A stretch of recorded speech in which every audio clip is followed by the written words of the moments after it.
Coffee and Crypto. My name's Don. Thank you so much for tuning in and watching today's live stream. It is Monday, so happy Monday everyone. It has been a great weekend of crypto price action, and even today there has been some exciting price action to go along with it. So yeah, let's get into that plus more in today's episode of Coffee and Crypto. It is a afternoon session today, not our normal morning coffee, but anyway, I hope you all are well. I hope you're ready to get on and learn a little bit more about what's going on in this crazy world that we call crypto. Now, first things first, as always, we will jump into the prices, but just before that, of course, our CC Pro Discord community, you need to check it out if you haven't already. There is, again, so much more that you need to learn about in crypto. Even though you think you might know everything, well, I'm here to tell you that you don't, and we are there to help you. And we also, in case you didn't know, we also have a massive copy trading, which is exclusively available for CC Pro Discord members. So yeah, you do want to go check that out in more detail. There is a link below, obviously, for our Discord. It's on this website here called WAP. You can see it on your screen. Click the link, have a read through the different kind of sections and what's included within CC Pro.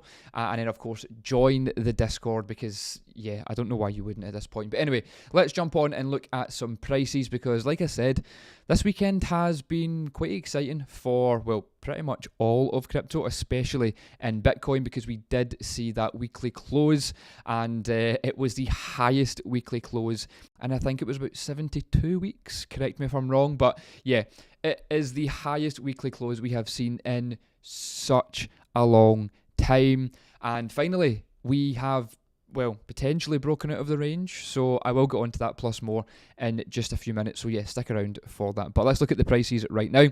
First of all, Bitcoin's currently sitting at $34,718, up 12.5% on the week. We then have Ethereum at $1,800, up 8.5% almost for the week. We then have BNB at $228, XRP at 58 cents. Again, this has been pumping today. It's up 4.5% almost on the day, almost 10% on the week.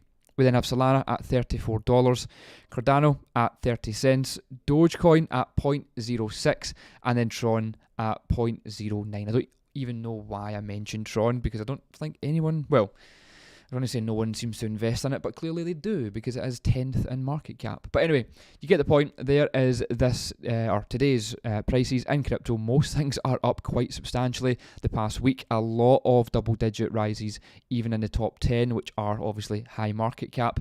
But yeah, it is looking good. The Fear and Greed index, I have mentioned that a few times. Fear and Greed is up at 72, which does make me feel a little bit uneasy. But, you know, it's pretty much expected when there is a lot of greed in crypto at the moment. But yeah, anyway, we'll move on and we'll see what's actually happening in the news outside of the prices. But first things first, some news from the Ripple CEO, Brad Garlinghouse then. So he criticises the former SEC chairman, Jay Clayton. So again, you should know this by now, but Jay Clayton was the man in charge of the SEC before Gary Gensler, and he was the one that decided to put in the bogus kind of lawsuit, I suppose, back in 2020. So, few points here from Brad Garlinghouse then. So he strongly criticised the former US SEC Commissioner Jay Clayton's remarks regarding the agency's regulatory approach. Since the first quarter of 2023, the SEC has initiated various regulatory actions against crypto exchanges and companies. Well, we know that Ripple are not alone in that. There has been a lot, especially this year. But recently, during an interview on CNBC, so this was back in June, but fairly recently, Clayton expressed his view that the SEC should pursue legal action against specific companies only when they have strong legal grounds. He emphasised that the regulatory agencies should introduce regulations and legal cases they believe will successfully withstand the judicial scrutiny. So again, I think I actually covered this back in June or start of July when this happened. So I won't play the video, but Brad Garlinghouse replied saying that watching this clip makes my blood boil. The hypocrisy is shocking, and CNBC should be calling him out for the BS. As a reminder, Jay Clayton brought the case against Ripple, Brad and Chris Larson, and then left the building the next day. So if you didn't know that, like I said, Jay Clayton was the guy who started all of this nonsense. He filed the lawsuit on like December 23rd, I think it was. I might even say it in this article, I can't remember, but it just says December 2020. Yeah, but it was like a few days before Christmas. This guy, Jay Clayton, who was in charge, filed the lawsuit, and then the very next day left the SEC. It was like, cool, see ya, good luck. So yeah, obviously no one likes him, and especially Brad Garlinghouse, obviously. But yeah, there you go. There's a little bit of kind of news or an update on the well, is it an update? Really, not really, but I guess it's some news from Brad Garlinghouse chirping back at Jay Clayton, because the nonsense that he speaks, and it just shows you that interview. I remember watching it. It does just kind of confirm how the SEC work, basically, or how the governments work in terms of just like going after people who they think can handle it, basically. So yeah, mental, absolutely mental. But anyway, that's the news from Brad Garlinghouse. Let's move on to some news from SBF. So Mr. Sam Bankman-Fried. So he has been again still in the news. It's pretty much every day at this point he has a mention. But the recent one is he's given his perspective on how the FTX fall actually happened. So yeah, there's a few things I wanted to cover in this, which again are quite interesting. So SBF, then, as he's most kind of commonly known, took the stand this week to testify his ongoing criminal trial in the US District Court for the Southern District of New York, denying any wrongdoing between FTX and Alameda Research, while acknowledging making big mistakes during the company's fast-paced growth. Yeah, you could say that. Big mistakes, catastrophic mistakes could be another way to describe it. But his official testimony was then stated on October 27th after a hearing on the previous day without the jurors present. During the hearing, Bankman-Fried, or SBF, however you want to kind of name him, struggled to answer questions raised by the government's attorneys, whereas he appeared much better prepared the following day when facing the jury. Obviously, because he needs to make more of an effort because there's a jury, so he wants to kind of play into that and try and get them on his side. You know, well, that's my opinion anyway. So a few highlights then from the testimony this week included denying directing his inner circle to make millionaire political donations in 2021. So again, we all know he was the second largest donator to the Biden campaign. That's facts, but he is denying it. As well as claims that FTX's terms of use covered transactions between Alameda and the crypto itself, the crypto exchange itself. Moreover, the former CEO stated that he had requested additional hedging strategies for Alameda throughout 21 and 22, but they were never implemented. Oh, that's funny, that, isn't it? So, yeah, look, it's in court. He's obviously going to play his in his own favour and do what he can not to be kind of in trouble or more trouble. So, yeah. Obviously, he's going to deny the fact that he was the second largest kind of gifter of money towards the Biden campaign, because it doesn't look good. But yeah, anyway, the defence then is expected to conclude the examination on October 30th, which is obviously today, followed by the prosecution's cross-examinations and closing arguments from both sides. Prosecutors also hinted at a rebuttal witness next week, who is someone called to prove that the testimony of another witness is false or inaccurate. Now, apparently, SBF could be jailed for 115 years if he's found guilty of all fraud and conspiracy counts. And then Cointelegraph is on-the-ground coverage of his testimony is summarised below, which I'm not going to get into, by the way. But the funny part here is I love how the American system works, how it's like you will serve 115 years plus a life sentence, plus this, plus that. It's crazy, but why not just give him 50 years that he needs to serve rather than saying 115 years with no parole or whatever it is. I don't really understand that whole system, but maybe one of you guys do, and if you do, please let me know. Why do they make it so unrealistic? Is it just like they have a set rule and it's like 10 years times 10, depending on how bad you've been or something? I don't know. Someone let me know. Do you know how the US kind of system works? Because you always see that they're serving 2 life sentences, and it's like, well, they can only live once and they're going to die in prison. So do you just like keep the body in there, or I don't know. Anyway, let's move on to something more interesting. This is interesting. As always, I like to cover interesting news on coffee and crypto. However, October, or as we like to say, Uptober, because the start of October was very good, and the end of October was very good. The mid part, not so much. But anyway, so the end of October targets $40,000 Bitcoin price. 5 things that you need to know about Bitcoin this week. So we are obviously in the last week of October. Well, is it the penultimate day? Yeah, the penultimate day of October, and it starts a new week at $34,700. So as the macroeconomic uncertainty continues to grow, Bitcoin is cementing its new trading zone above $30,000. Now, the highest weekly close since early May 2022 is the latest achievement for bulls, and so far, bid support has allowed the market to avoid a deep retracement after last week's snap 15% gains.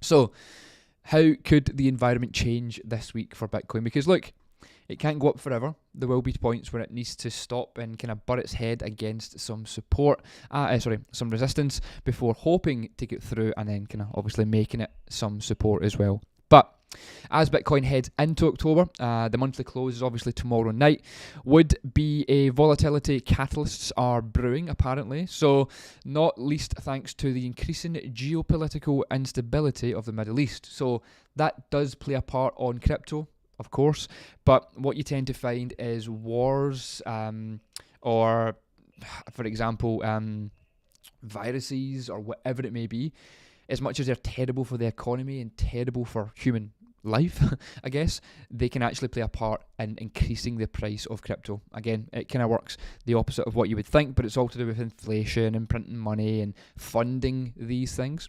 So as I said, as Bitcoin moves into this, then let's look to see what could kind of come up, I guess, or what hurdles we could see. So adding to the hurdles for risk assets to overcome is the US Federal Reserve, which will decide on an interest rate adjustment on November 1st. So that's on Wednesday. Under the hood, Bitcoin is looking better than ever, and the numbers prove it.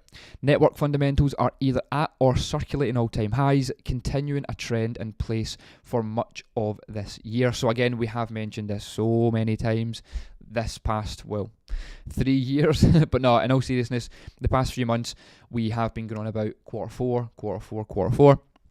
So far, so good.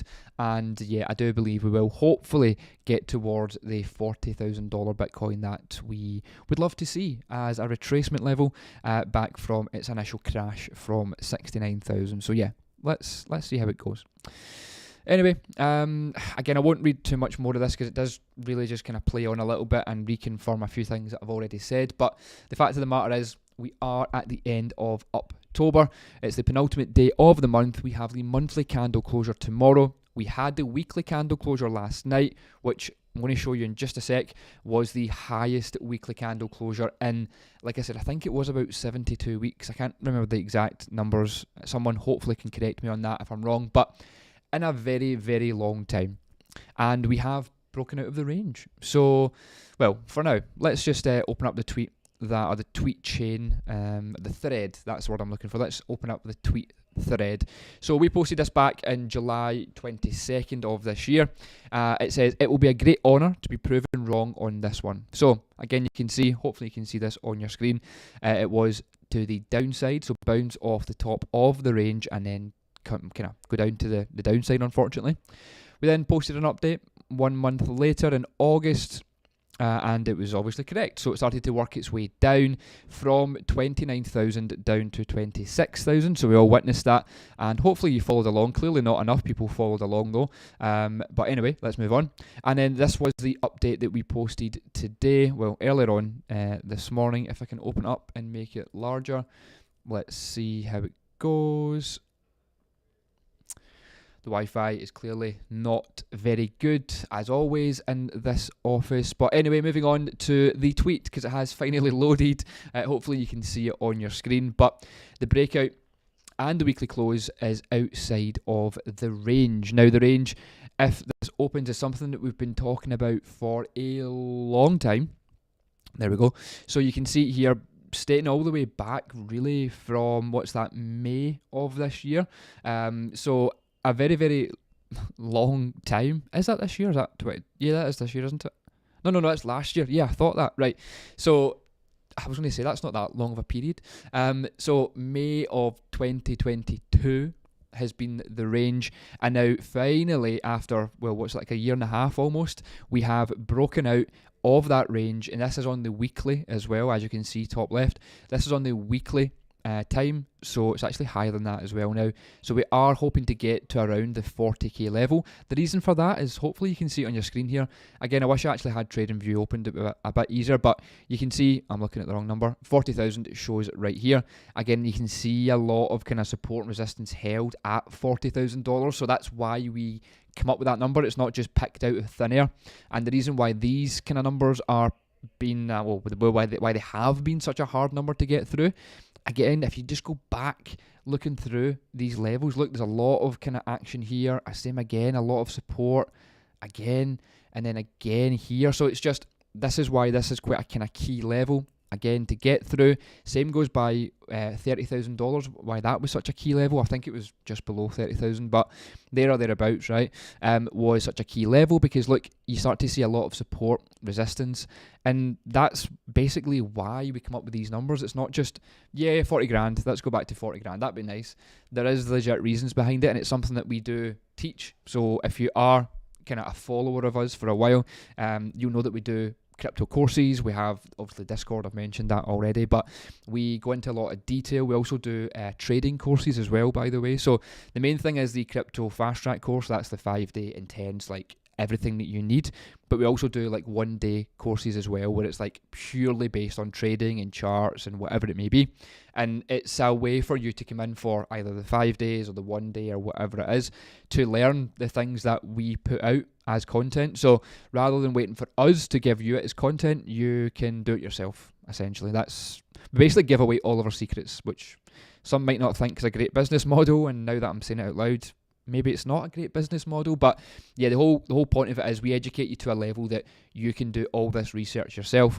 You know what levels it can go to, you know what support, resistance, you know what a candlestick is for a start, because people might look at that and go, what the hell does all that mean? Why are they big? Why are they small?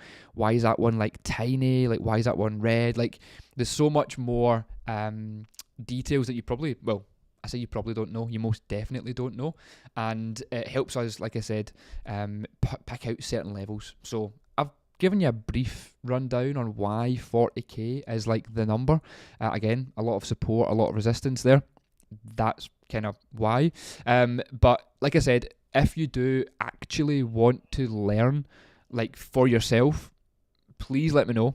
There's something I can definitely offer you. There's a consultation even just before we start, but I can position you into a different course that may help you into a certain part of the Discord, or I can link you. There's literally so much we can do to help. This is a YouTube channel, obviously, Certified Crypto. We do coffee and crypto each day. It's 2 or 3 times a week, dependent.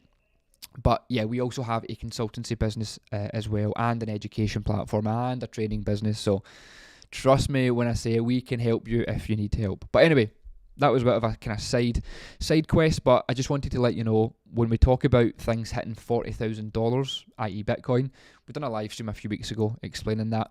That's why. All right.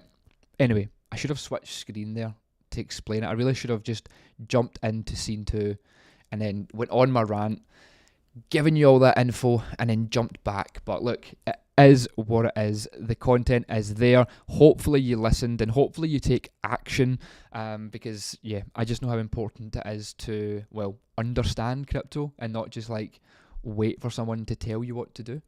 Okay, anyway, moving on. I'm going on a little bit, but the fact of the matter is, it's finally happened. We have finally got out of the range that we've been stuck in since May of 2022. So yeah, party time is upon us, and we are looking to finish October on a very strong note. So yeah, let's see what November holds for crypto. Now, moving on. This is something that I talk about often enough. It's the Bitcoin halving. This one's slightly different. This is to do with the drawdowns, but it is all to do with the actual halving cycle. So I mentioned it on last video that I posted. I can't remember what day it was, but we had spoke about the block reward halving and how they come in every 2,100 blocks. No, sorry, 210,000 blocks, and that's what this red line represents here on your screen.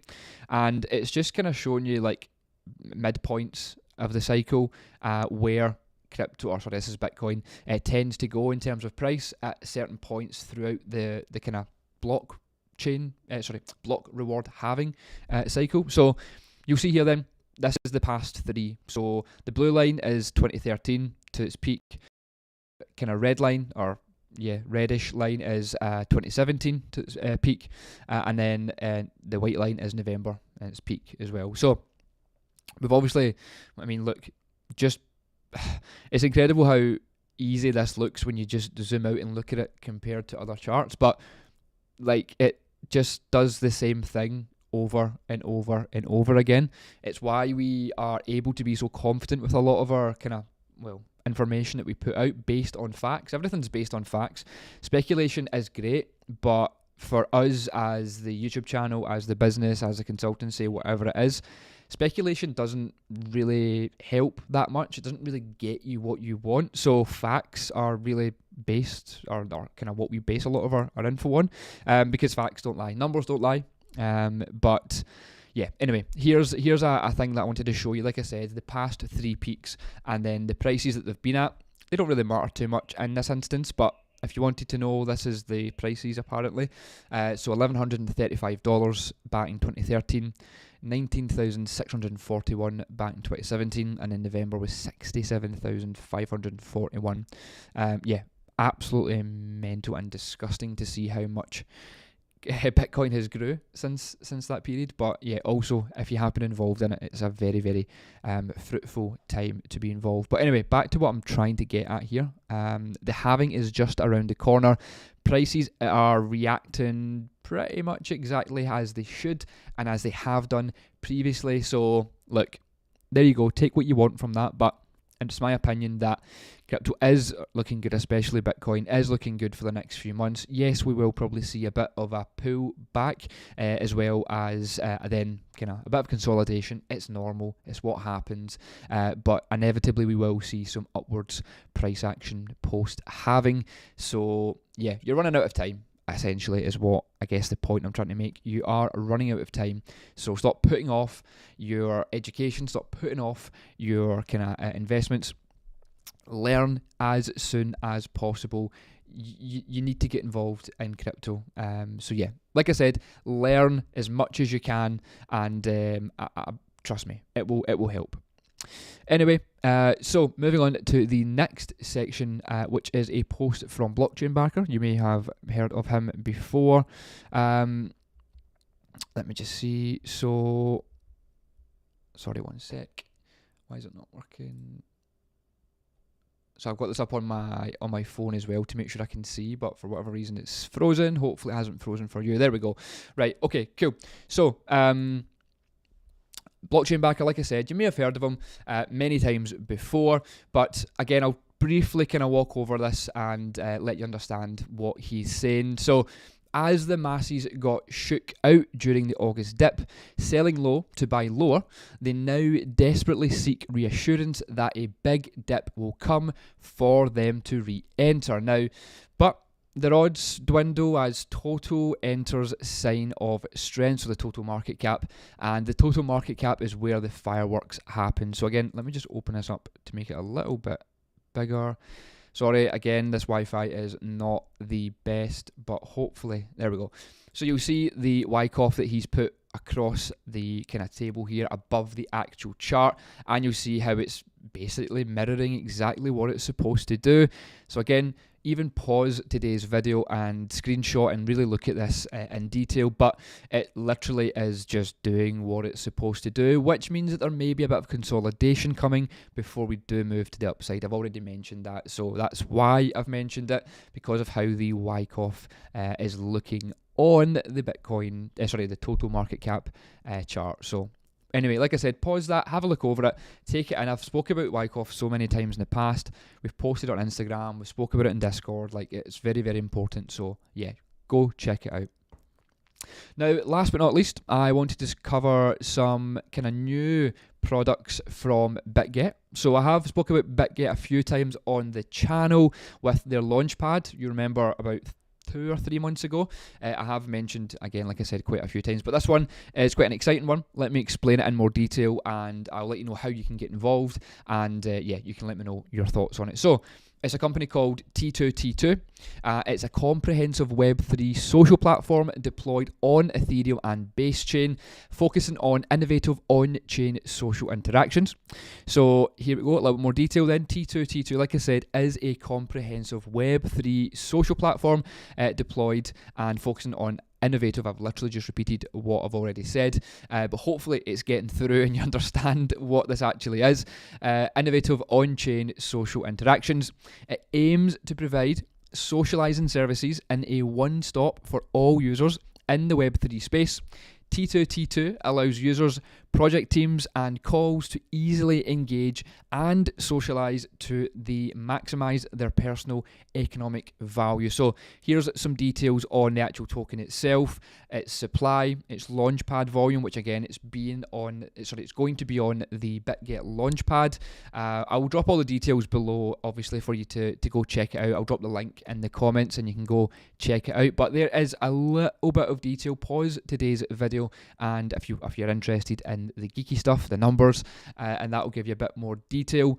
But the actual project itself, what is it? Well, it's a SocialFi. So we have spoken about SocialFi a few times on the channel, and we have, again, more info throughout the next kind of few months coming out about SocialFi, because I do believe SocialFi is super, super important. It will be huge within the next part of the bull run. And T2T2, like I said, is part of that kind of Web3 SocialFi network already. So yeah, like I said, I'll drop some details on it below. I'll actually just drop this page for you below. Gives you a bit more detail how to get involved if you do fancy getting involved. Of course, as always with crypto and, investing in crypto and in taking part in things like this, make sure you are fully aware of, the regulations in your country.